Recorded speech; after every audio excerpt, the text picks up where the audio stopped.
लखनऊ के एक पॉश इलाके में आदित्य राय का शानदार बंगला था।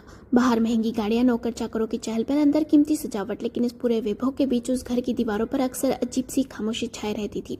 आदित्य एक बड़े बिजनेसमैन थे। उनकी पत्नी रिया फैशन बुटीक चलाती थी और ज्यादातर वक्त इंस्टाग्राम पर रील डालने में व्यस्त रहती थी।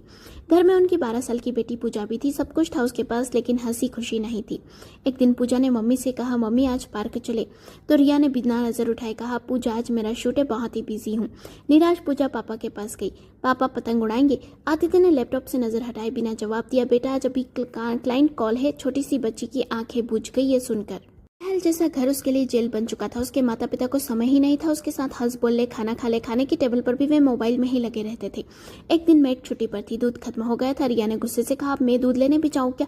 ये मेड पीना। तभी उसने पूजा से कहा, पूजा पास ही की दुकान से जाओ और दूध ले आओ, जल्दी से, मेरी सहेलियां आती ही होंगी।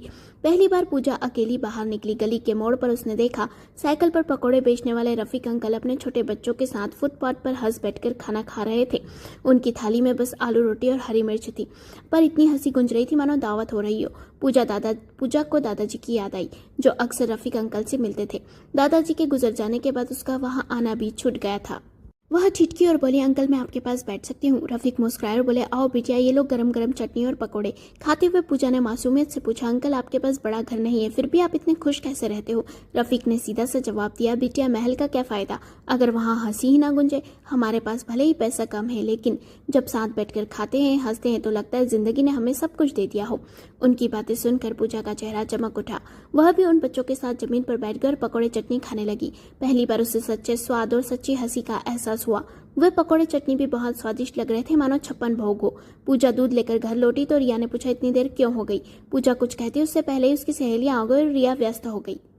रात को आदित्य लैपटॉप में और रिया मोबाइल में व्यस्त थी। पूजा चुपचाप किताब खोलकर बैठी थी, लेकिन आंखों में नमी थी। तब उसने धीरे से पापा से कहा, पापा आज मैंने कुछ सीखा है कि खुशी सोने की दीवारों में नहीं, साथ बैठने में है। क्या हम कभी फोन के बिना कॉल के बिना लैपटॉप के साथ बैठ सकते हैं?